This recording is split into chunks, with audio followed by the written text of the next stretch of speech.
¿Todos los asuntos se pueden llevar tanto a la Corte Federal como estatal o son independientes? ¿Cómo lleváis esa captación de clientela? Porque bueno, es verdad que siempre está sujeto a mucha controversia precisamente esa competitividad tanto en Estados Unidos como aquí en España también. ¿Cómo lleváis todo este tema de los litigios allí en Estados Unidos? ¿Existe una seguridad jurídica? Es decir, ¿se puede, por así decirlo, predecir o suelen ser previsibles las soluciones jurídicas que aportan los jueces allí en vuestro sistema judicial? ¿O suele haber quizás muchas decisiones dispares que muchas veces pues enfanen un poco la labor del abogado?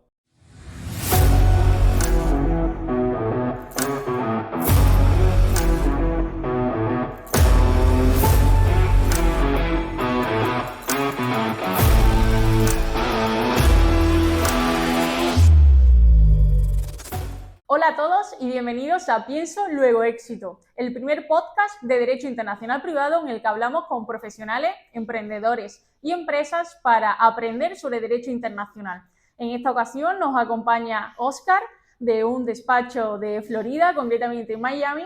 Y bueno, pues antes que nada, Óscar, muchísimas gracias por acompañarnos. Vamos a empezar a hacer una serie de preguntas con las que iremos entendiendo la comparativa del derecho internacional de Estados Unidos con el nuestro, para finalmente pues entender cómo funciona un despacho de abogados allí. Así que, Óscar, encantadísimo de que estés aquí, muchísimas gracias. Gracias a ustedes por el bienvenido. Bueno, Óscar, pues empezamos, si te parece. Cuéntanos quién eres, por favor. ¿Qué hacéis dentro de PDC? Sí. Bueno, yo estoy localizado en Miami, Florida, específicamente en Coral Gables, que es una ciudad aquí en Miami-Dade, en el centro. Básicamente, yo soy uno de los socios de EPGD Law. Yo soy el managing partner como tal del bufete. Nosotros somos un bufete de negocio y para los dueños de negocio, particularmente, somos 31 abogados fijos, y también tenemos varios abogados que se consideran of counsels, que están en oficinas en otras partes de Estados Unidos y en otras partes del mundo. Qué interesante. Y cuéntanos, Óscar, cómo entendemos que, bueno, pues en este caso es tu rama de especialización, ¿no?, en mercantil y procesal. Cuéntanos tu camino hasta llegar a esa rama y pues cómo se ha dado esa andadura. Ok, bueno, por mi lado, lo que yo me concentro más que nada es en la área de litigación, ¿no? De litigios entre los negocios, entre los socios mismos de un negocio. Eso es algo en particular donde yo especializo. Entre eso, el bufete como tal, hacemos varias cosas. Hacemos la parte de litigio y también la parte de transaccional, estructurar compañías, formalizar la propiedad intelectual de las compañías, y todo que es transaccional, y también los temas de herencia de individuales, que es en el tema de estate planning y probate. Que eso es básicamente lo que hace el bufete. Yo en particular siempre he hecho litigio de alguna manera, ¿no? Mi carrera empezó en 2008. Yo trabajé inicialmente en la área de bancarrota, haciendo litigio en esa área en particular. De ahí quería como expandir lo que estaba haciendo. Entonces empecé a hacer como litigio comercial general. Empecé en 2010, trabajé para un bufete, ahí conocí el socio mío ahora, Eric Rodubois. Él se fue de ese bufete en 2013 y empezó este bufete, EPGD, que era solamente él inicialmente. Después de un tiempo yo me fui del bufete donde estábamos también, y me junté con él en 2016, y hemos crecido este negocio a 30 abogados en este momento. como de esos 30, vamos a decir 16, 17 se dedican a litigios, 7, 8 se dedican a los temas transaccionales y los restos a los temas de herencia. Qué bien. ¿Y qué nos puedes contar sobre Estados Unidos? ¿Cómo es el mercado legal allí? ¿Es tan competitivo como dicen? ¿Es como la serie Sí, Suits? Por ejemplo, soy súper fanática de Suits. No sé si sabes de sí, cuál te estoy hablando. ¿Y de verdad por funciona supuesto. así o no? Por supuesto. Sí, el mercado legal en Estados Unidos muy competitivo, ¿ok? Ahora, sí, por mi parte son dos cosas, ¿no? Eh, a mí personalmente, para encontrar exactamente mi lugar personal en el mercado, tomó tiempo, ¿no? Yo empecé a practicar en 2008 y yo te digo que hasta empezamos a lanzar con este bufete en 2016, yo estaba como mirando a ver exactamente dónde era mi lugar, ¿no? Yo sabía lo que quería hacer, pero necesitaba como la plataforma, ¿no? Que en Estados Unidos puede ser difícil encontrar porque aquí los bufetes todos están separados por clase, ¿no? Tienes lo que se llama normalmente Big Law, que son los bufetes grandes, y ahí hay una práctica particular que hay. Hay los bufetes que se llaman boutique, que son más o menos lo que somos nosotros, que somos como en el medio en tamaño. Y también tienen los bufetes muy pequeños. Entre todo eso, es muy competitivo en cada clase, ¿no? Realmente los bufetes grandes tienen sus cosas en particular que son muy competitivos. Para los boutiques siempre están tratando de hacer competición con los bufetes grandes a menos precio y también a dar ciertas ventajas que el cliente no realiza en los bufetes grandes. Entonces, pero entre todo eso, yo creo que hay dos partes. Hay una parte del abogado como tal, personalmente, encontrando su lugar, que sí, eso es bien, es como una aventura, ¿no? Es como uno empieza cuando sale del colegio de leyes y cree que va a ser como una línea recta, ¿no? Pero en realidad te lleva la vida y la carrera así, hasta que llegas a la plataforma, al lugar donde tienes que estar, ¿no? Y eso cuando uno está en todo eso, no lo tiene en cuenta, ¿no? Entonces, eso es una parte. También el mercado como tal, para los bufetes, es muy competitivo. Yo digo, desde como cuando yo salí de Colegio de Leyes en 2008 hasta 2013, el mercado en Estados Unidos era muy suave para servicios legales. En ese tiempo había muchos problemas con la economía. Si te acuerdan, había problemas con la recesión, con el sector de bienes raíces, con varias cosas había muchos problemas y eso afectó mucho al sistema legal, ¿no? Muchos de los servicios que se estaban ofreciendo hasta en los bufetes más grandes eran como temas de foreclosure, servicios así, porque eso es lo que el mercado necesitaba, ¿no? En ese tiempo. Después de, yo digo, más o menos 2013, 2014, empezó a mejorar el mercado legal para los bufetes. Y creo que desde ese tiempo ha sido muy bueno, como seguido para todos los bufetes. Ha crecido mucho el negocio de los law firms, aunque sea boutique, small firm o big law. Ujú. Y en esa competición, lo que justo nos contaba Óscar, de competición de todos contra todos, ¿no? ¿Cómo lleváis esa captación de clientela? Porque, bueno, es verdad que siempre está sujeto a mucha controversia precisamente esa competitividad, tanto en Estados Unidos como aquí en España también. Entonces nos da mucha curiosidad cómo lleváis a cabo esa captación. Sí, como has dicho, para los abogados, para nosotros es muy controversial hablar de coger los clientes como en el tema de las ventas, ¿no? Porque nosotros en el colegio no nos enseñas eso y también eso es como algo que se ve como un poco feo, como un poco abajo de lo que hacemos nosotros, ¿no?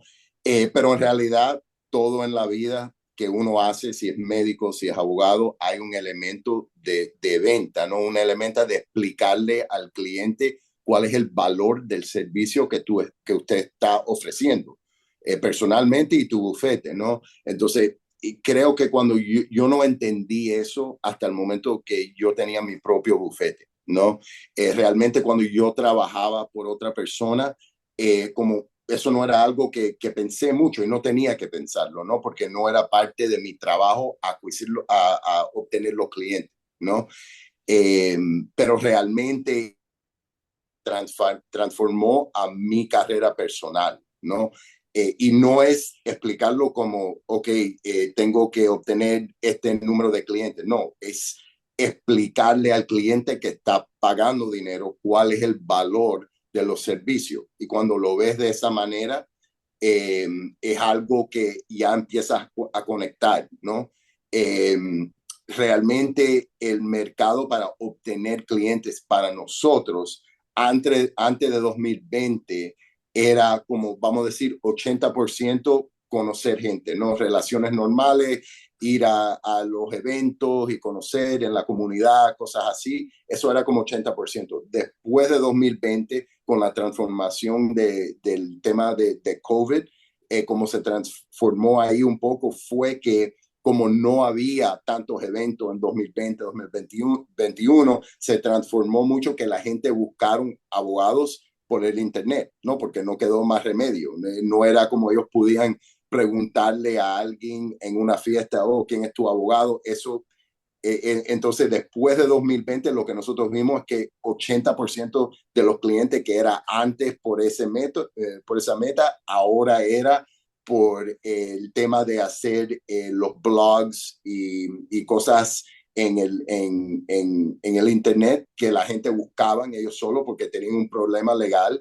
Nosotros teníamos varias cosas ahí, ok, tú tienes este problema, se resuelve de esta manera y la gente lo buscaban orgánicamente, no algo que uno pagaba ni nada para tener la credibilidad en Google, que hay varios bufetes de abogados que hacen eso, pero lo que encontramos nosotros, que era lo más importante, es crear content, como dicen, que es orgánico y que ayuda a la gente. Qué bien, qué bien. Pues la verdad que se parece un poco en lo que está pasando aquí en España, porque al final sí que es verdad que la relación abogado-cliente se ha ido construyendo desde siempre por la cercanía y por las redes que podíamos tener a nivel personal. Y a partir del 2020-2021, pues cada vez intentamos más estar los abogados en las redes sociales, en internet y conseguir así pues aportar ese valor añadido que hace falta.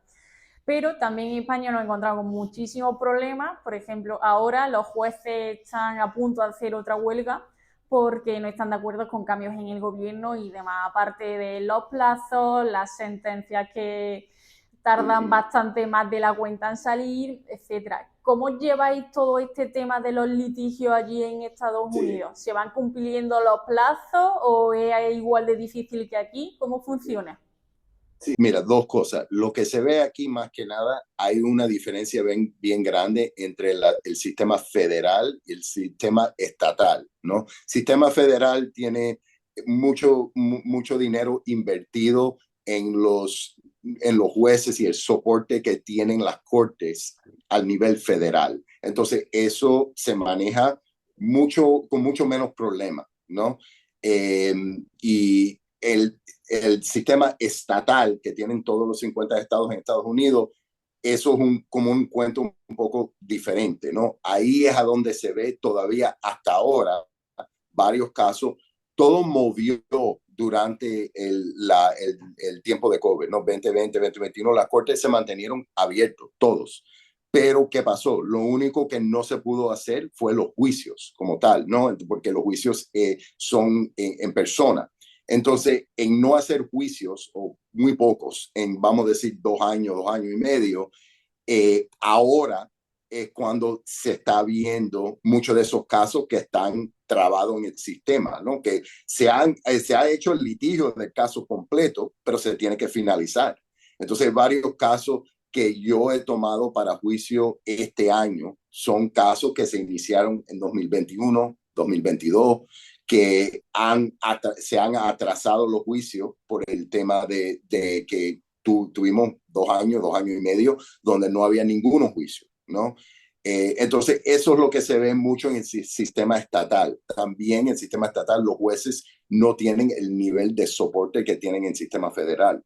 Entonces, realmente ellos no tienen como abogados que trabajan para ellos que pueden avanzar los temas de los casos.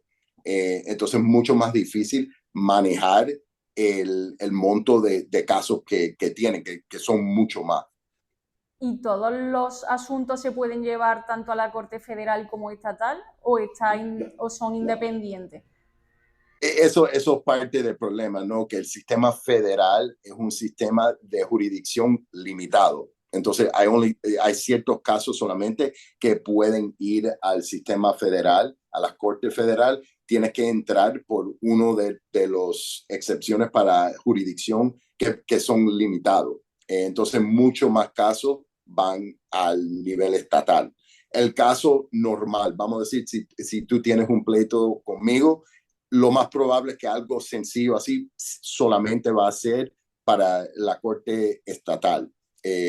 Para federal tienes que tener una pelea con alguien que está en otro estado o una situación internacional o un tipo de caso que es una causa federal, ¿no? Entonces, es mucho más limitado en ese sentido. Los jueces federales son los que están apuntados por el presidente, como tal, el presidente del Estados Unidos. Entonces también en el sistema federal lo que se ve, los jueces todos son de mucha fama, ¿no? De los mejores colegios, de los mejores civis, todo eso son los federal, ¿no? No es a decir que los de estatal no son buenos también, hay muchos que son buenos, pero es un sistema diferente, un sistema donde al nivel estatal ellos tienen que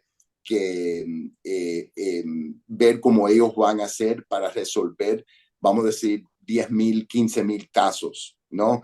Y en el sistema federal es como la mitad de eso o un tercero de eso y con eso más o menos el sistema generalmente, como se ve. Y precisamente, ya que estamos entrando en materia en comparaciones de sistema judicial, Óscar, lo que son los litigios normalmente cuando se llevan allí, ¿existe una seguridad jurídica? Es decir, ¿se puede, por así decirlo, predecir o suelen ser previsibles las soluciones jurídicas que aportan los jueces allí en vuestro sistema judicial? ¿O suele haber quizás muchas decisiones dispares que muchas veces pues enfanen un poco la labor del abogado? Bueno, una pregunta muy buena y como todas las preguntas buenas te doy la mejor respuesta de abogado, depende. Pero no, yo te digo que mira, los casos, vamos a decir 80% de los casos, estatal o federal, se resuelven entre 6 meses y año y medio, ¿no? Entonces, la mayoría de los casos caen en ese tiempo, ¿no? De alguna manera u otra, por los papeles, por juicio, por resolverlo con un acuerdo, con lo que sea. 10% son antes de 6 meses, ¿no? Que son la menores. Entonces, cuando la gente me viene y me dicen, Óscar, ¿cuánto tiempo va a durar esto? Le digo, mira, 80% más o menos entre 6 meses y año y medio. Es lo que estás mirando.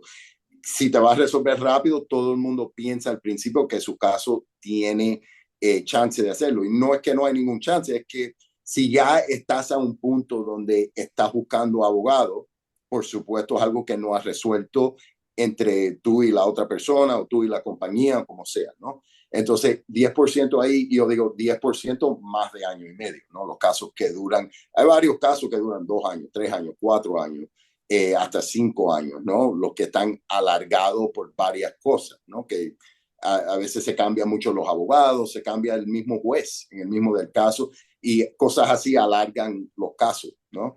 Entonces, más o menos eso es el tiempo de plazo que yo le doy a la gente cuando hablo con ellos inicialmente antes de traer un caso, porque es muy importante, cuando uno trae un caso de litigio, está invirtiendo no solamente su dinero, pero su tiempo, ¿no? Y su tiempo con estar envuelto en el tema. No es una cosa que tú me puedes entregar el caso 100% y me dice, mira, Oscar, yo te pago, tú lidia con eso y yo ni lo quiero pensar. No, tú tienes que estar involucrado en lo que está pasando porque me tienes que ayudar con darme, ok, qué es lo que pasó, y puede ser que tú tienes que tomar una deposición, si el caso va largo, lo más probable vas a tener que hacer una deposición.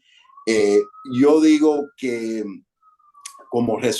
para el tema de resolver los casos, lo que se está viendo más es que hay como un empujo judicial para resolver más casos en los papeles, en las mociones, ¿no? Porque como tenemos este problema de muchos casos que están al final y están esperando juicio, muchos jueces más quieren tratar de resolverlo más rápido. Entonces, aquí en la Florida cambiaron las reglas de procedimiento civil para las mociones para the summary judgment, para terminar los casos antes de juicio, ¿no? Para hacerlo un poco más fácil, un poco más estructurado para hacerlo, copia las reglas federal en la regla estatal, básicamente.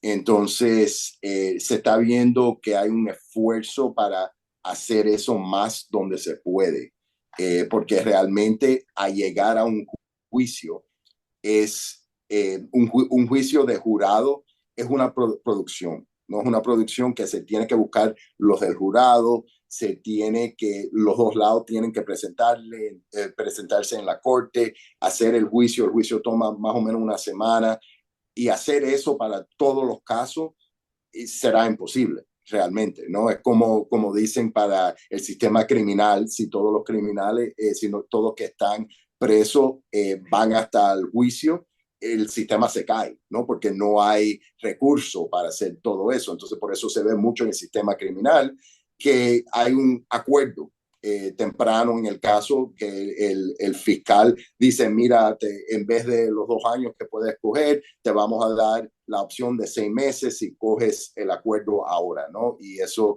ahorra los recursos que tiene el sistema para lidiar con todos los casos. Claro. Pues, Sí, no. pues Oscar, aquí recientemente se ha implementado una nueva ley de eficiencia procesal que la llaman para la justicia, que consiste justamente en que nos obligan a los abogados previamente a mediar. ¿Cómo funcionan las figuras del mediator allí en Estados Unidos? Porque tenemos varios clientes que están ahora mismo allí y están muy preocupados porque, claro, no llegan a entender, porque al final su vida va a depender unos meses de que al final se llegue a una mediación o no, que al final seguramente acabará en juicio. Entonces, ¿cómo funciona todo este tema de la resolución alternativa de conflictos? Ok, muy buena pregunta. Y es un tema para mí un poco controversial, ¿no? Porque el sistema de mediación y el negocio de mediación es su propio negocio, ¿no? Y eso es lo que no me gusta de mediación, que realmente tienes a muchos que eran jueces anteriormente, muchos que eran abogados anteriormente, que lo único que ellos hacen ahora es mediar, ¿no? Y tienen un negocio de mediación, pero realmente, como todo, cuando se vuelve en un negocio, el punto inicial o el meta inicial se pierde un poco, ¿no?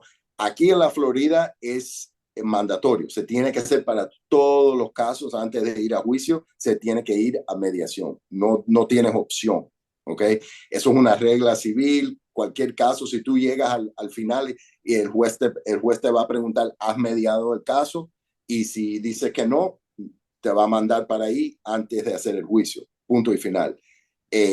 Ahora, como todo, la mediación aquí yo creo que puede ser bueno, y en muchos casos yo he resuelto los casos en mediación y normalmente es el chance mejor para resolver un caso porque es el único chance donde antes de juicio, donde todo el mundo está reunido. Ahora, la mediación también con los últimos 5 o 6 años ha cambiado mucho. Las mediaciones antes de COVID eran todo en persona, ¿ok? Entonces, la dinámica como ustedes deben saber, cuando todos los clientes están en un cuarto con los abogados y se está pagando para que los abogados están ahí en el cuarto y ellos mismos tienen que salir del trabajo para estar ahí, para mí era una situación donde era más conducivo para una resolución, ¿no? Porque dicen, mira, ya estamos aquí, hemos invertido 10 horas aquí tratando de negociar, vamos a resolver esto. Y la gente no se iba de la mediación antes de tener un acuerdo. Ese sistema ha cambiado para mí por peor. Hay muchos que dicen que es mejor, ¿no? Porque ahora 90% de las mediaciones se hacen así, a través Zoom, ¿no? Entonces, ¿qué pasa? Mucho más fácil terminarlo, mucho más fácil decir, bueno, más o menos tenemos el acuerdo, lo finalizamos y nunca pasa. Hay un problema que se presenta el día de mañana y no se... Pero así es como ha cambiado el sistema. Para muchos es mejor porque es más fácil hacer la mediación, ¿no? Pero para mí es algo que se ha perdido en este mundo nuevo que tenemos legal, ¿no? Donde tenemos básicamente todas las audiencias con los jueces son por Zoom, menos los juicios y menos las audiencias que requieren pruebas, ¿no? Que esos son en persona todavía, pero 90% se hacen por Zoom. Eso hay ciertas cosas que yo creo que son buenos, ¿no? Porque una audiencia de 5 minutos no hay ninguna necesidad para yo montarme en el carro y fajar el tráfico por 1 hora. Pero para la mediación, yo creo que eso es algo que ha sufrido mucho en los últimos 5 años porque realmente la gente son más, como ellos no tienen que tomar libre de trabajo necesariamente para estar en un Zoom. ¿No? Mucha gente trabaja de la casa ahora, el sistema aquí económico más general ha cambiado, ¿no? Muchos trabajos que son remote ahora que no eran antes, pero eso es una de las cosas que yo he notado y siempre estoy vigilante de eso. Entonces cuando tengo un caso que ya yo sé que es un caso donde esta gente han luchado y no sé, y hay mucha animosidad y todo eso, trato de hacerlo en persona. Porque realmente si no se hace en persona, para mí casi ni vale la pena, ¿no? Porque ya se sabe desde el principio que va a ser muy, muy difícil porque los dos lados no ven ojo a ojo en nada. Entonces, eso es lo que yo he visto. Creo que al hilo de lo que estamos hablando, pues siempre es fundamental, ¿no? Esa relación abogado-cliente precisamente con las cuestiones que nos está explicando, con ese cara a cara, el intentar pues precisamente las mediaciones, como tú nos decías, muchas veces más efectivo ese trato, ¿no? Personal. Y quería preguntarte qué claves o si nos podrías dar 2 claves principales que todo abogado tiene que tener en cuenta para generar una relación de confianza con un cliente, ¿no? Porque al final, pues, los clientes en la abogacía, pues, al final están, pues, ¿no? Dotando de a lo que es el abogado de su vida, ¿no? Está poniendo en sus manos, pues, asuntos que son muy importantes. Entonces, según tu experiencia, ¿qué 2 claves crees que son fundamentales en ese sentido? Cosas que son clave para mí personalmente y yo trato de enseñar esto a los abogados que tenemos aquí en el bufete.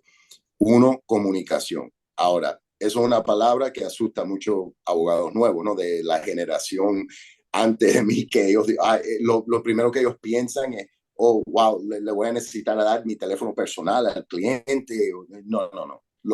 Lo que se tiene que hacer es comunicación efectivo, ¿no? No tiene que decir que tú tienes que estar arriba del cliente 24 horas al día, que le tienes que mandar un seguimiento del caso todos los días de la semana. Lo que es importante es comunicar efectivamente, ¿no? Y explicarle al cliente lo que está pasando en el caso, ¿no? Si le pasas un correo electrónico 5 días, todos los días de la semana, pero realmente no está respondiendo a la pregunta que tienen, estás mejor con una conversación de 10 minutos donde le estás explicando básicamente, pero hay muchos abogados de la generación, bueno, yo digo de todas las generaciones, el hablar directo con el cliente le asusta mucho, ¿no? A hablar claro, ¿no? A decirle si le tiene que decir algo que no le va a gustar, ¿no? O algo que se va a tener que tener una conversación y explicarlo en detalle y decirle, mira, no es por la manera que usted piensa, es por esta manera y se hace así. Si tú le hablas claro a un cliente, le puedes decir, le puedes dar mala noticia, buena noticia, lo que sea. Y para mí, yo no confieso que yo soy el mejor de comunicación en el método de estar arriba de los clientes y darle seguimiento al caso, tú sabes, 2 o 3 veces a la semana. No, pero lo que yo sí sé es que cuando yo hablo con el cliente, que estoy comunicando, claro, ellos tienen una pregunta, le estoy dando una respuesta. No estoy explicando otra cosa por aquí, donde ellos se quedan más o menos pensando, bueno, no estoy seguro lo que me han explicado, ¿no? Porque esas son las cosas que dan la confianza, ¿no? Al final del día, la relación con un cliente, lo más importante es la confianza, que el cliente tiene la confianza, no que vas a ganar el caso necesariamente, pero que sabes lo que estás haciendo, sabes explicar, como dije anteriormente, el valor que estás dando a ese cliente para los servicios lo cual ellos están pagando. Entonces, la comunicación para mí, la comunicación buena es lo más importante. Lo segundo es tener la confianza.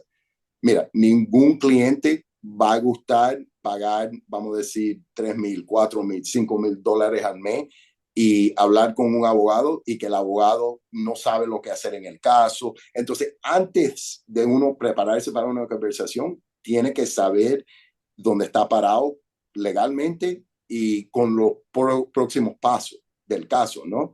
Entonces, hay muchos abogados que no están en el punto de la carrera donde pueden hacer eso.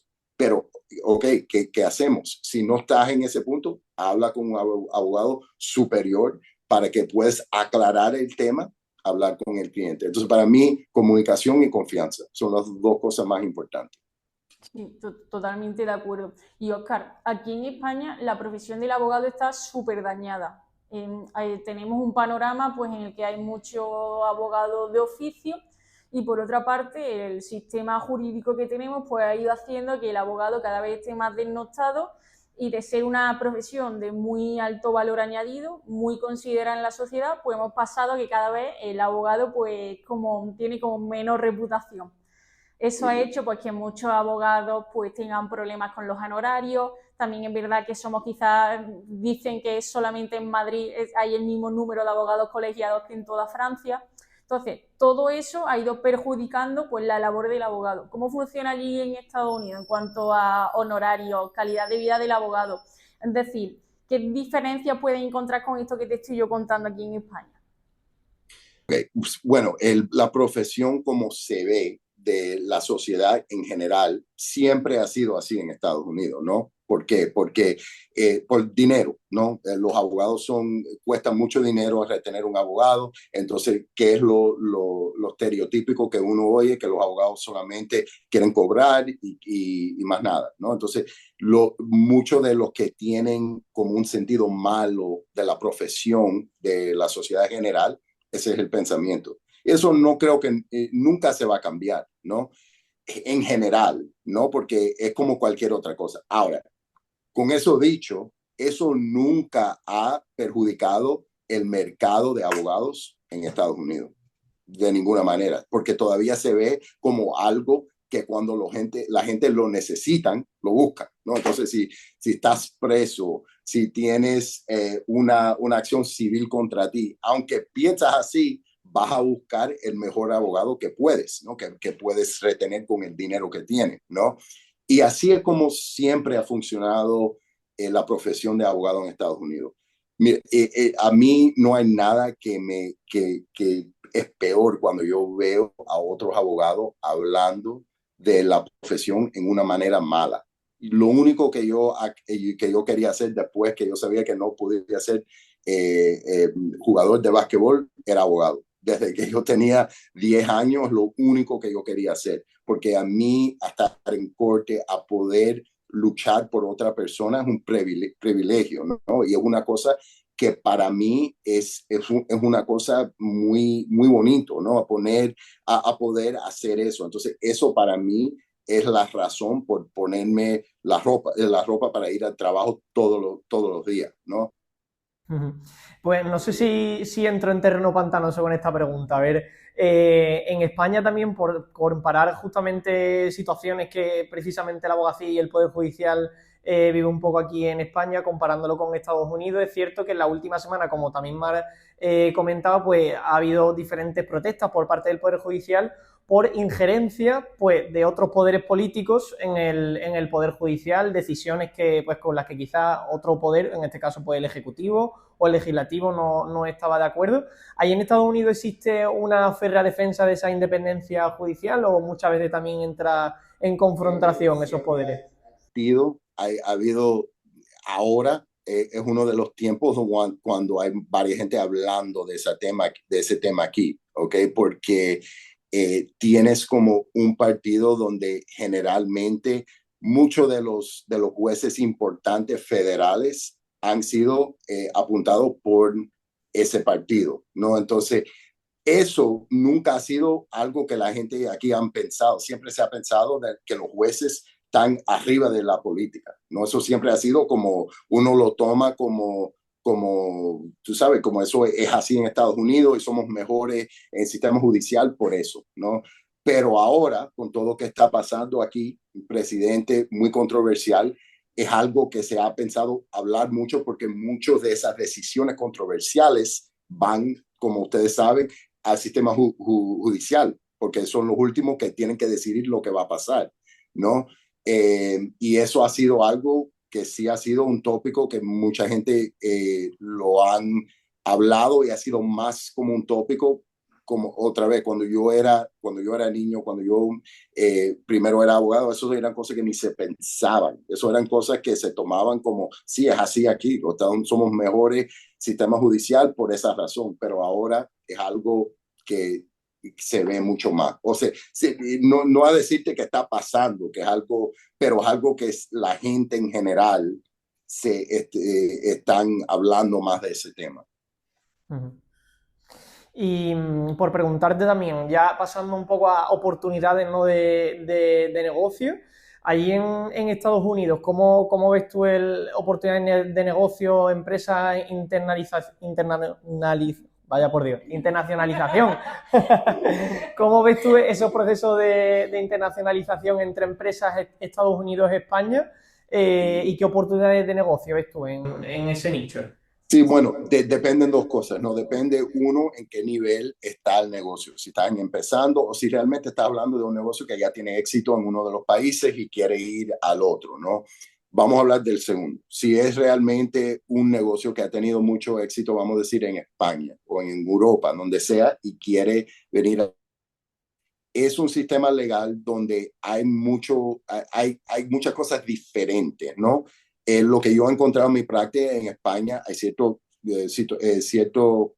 cosas, asuntos legales que los negocios tienen, que aquí no tenemos, con los trabajadores y cosas así, más reglas, cosas así en España. Pero aquí hay otras cosas que no se encuentra en España, que la compañía que vienen de Europa tienen que ajustarse, ¿no? Yo creo que lo más importante, como todo, es básicamente, ¿estás ofreciendo un servicio o qué estás ofreciendo?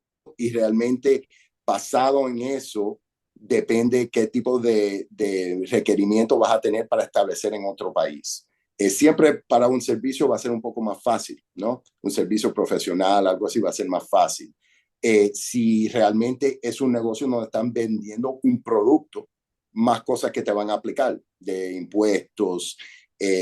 Aquí también en Estados Unidos, lo que es un poco diferente que yo he encontrado es que en España no sé si es tanto, hay tanto consideración en el estado del país donde usted está, ¿no? Pero aquí es sumamente importante. Todos los estados tienen diferencias. Si te estableces en la Florida contra Nueva York, contra California, contra otro estado, varias ventajas, ¿en cierto? Y otros que no son ventajas, ¿no? Más tax, más impuestos, más requisitos, Entonces, eso creo que para las empresas que están entrando en Estados Unidos es lo más difícil ajustarse, ¿no? Que no es solamente la ley federal y los impuestos federales, son la regla estatal en varias ocasiones. Y Oscar, a mí la profesión de abogada me encanta, siempre he tenido muy claro que quería ser abogada y es cierto, bueno, pues que al ser joven y demás, en España es un mercado muy complejo, entonces estamos haciéndonos nuestro pequeño hueco en base al derecho internacional privado, a la internacionalización de empresas, al trabajar, al colaborar mucho con compañeros de otros países. Y para mí, yo creo que estoy viviendo como mi éxito profesional en este sentido porque estamos consiguiendo pues hacer lo que nos gusta, lo que queremos. ¿Qué es para ti el éxito profesional? El éxito profesional es estar cumplido en el trabajo, ¿no? Para mí, yo he tenido mucha suerte en dos cosas, que yo lo encuentro en crecer mi bufete, pero más que nada en el trabajo que yo hago. Como yo te digo, tuve un juicio hace 2 semanas donde había una pelea entre familias, ¿no? Una gente que yo representé, la gente eran una gente, un matrimonio no pueden ser mejores clientes, vamos a decirlo así.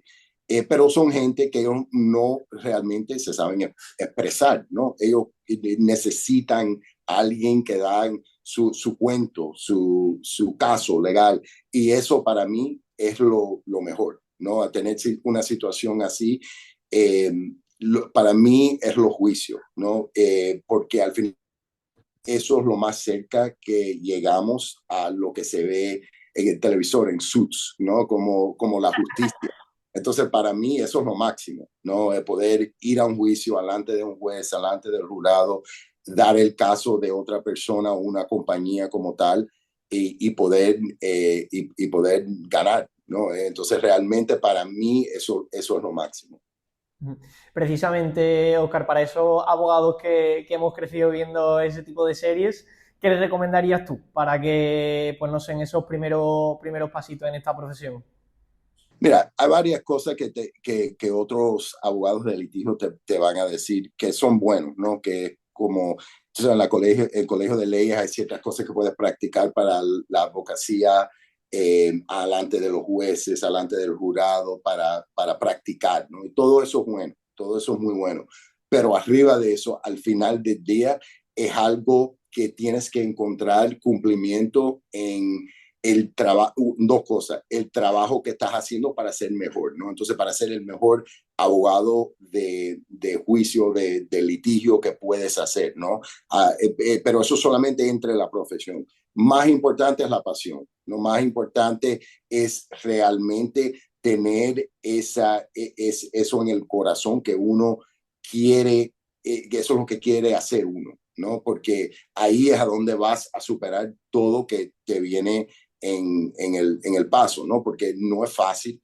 En todos los casos de litigio tienes otro abogado en el otro lado que está trabajando duro también y que es muy inteligente, ¿no? Tienes el juez que te está estableciendo las reglas del sistema legal. Entonces, en todos los casos vas a encontrar en esas dos cosas. Entonces, hay todos los juicios, lo que yo digo es que hay varias cosas que tienes que estar preparado para superar.